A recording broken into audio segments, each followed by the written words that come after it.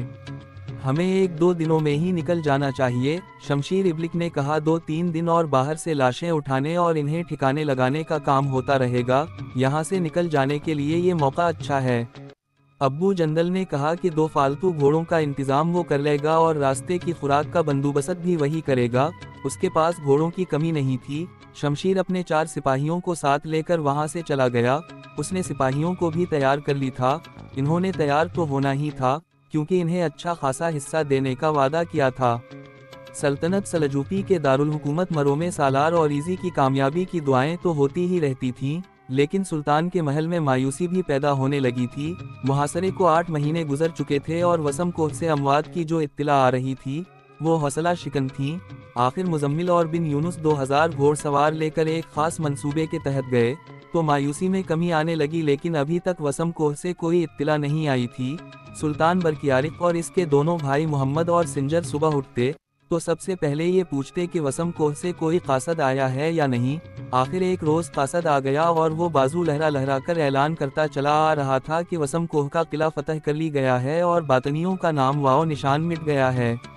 سلطان تک خبر نہیں پہنچی تھی کہ یہ جنگل کی آگ کی طرح سارے شہر میں پھیل گئی، شہر میں جشن کا سا سما پیدا ہو گیا، اور جب یہ خبر سلطان کے محل میں پہنچی تو وہاں بھی خوشیاں ناچنے لگیں۔ شمونہ اور اس کی ماں میمونہ بھی دوڑی دوڑی سلطان برکیارق تک گئیں۔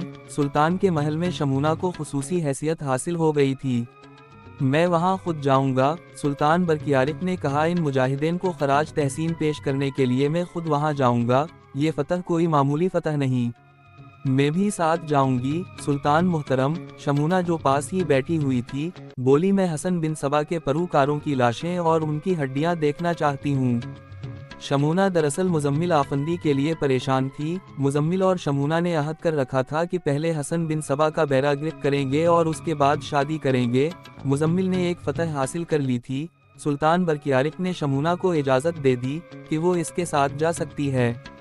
جس وقت سالار اور ایزی کا لشکر اور وہ گھوڑسوار لشکر جیسے مزمل آفندی لے کر گیا تھا، وسم کوہ کے باہر باطنیوں کو گھیرے میں لے چکے تو ایسے گھمسان کی لڑائی ہوئی کہ کسی کو کسی کا ہوش نہ رہا۔ اس قیامت خیز میں 3 باطنی لڑائی سے نکل گئے، تینوں زخمی تھے، انہوں نے قلعہ علموت کا رخ کر لی، وہ حسن بن سبا کو بتانا چاہتے تھے کہ ان کے ساتھ کیا ہوا ہے۔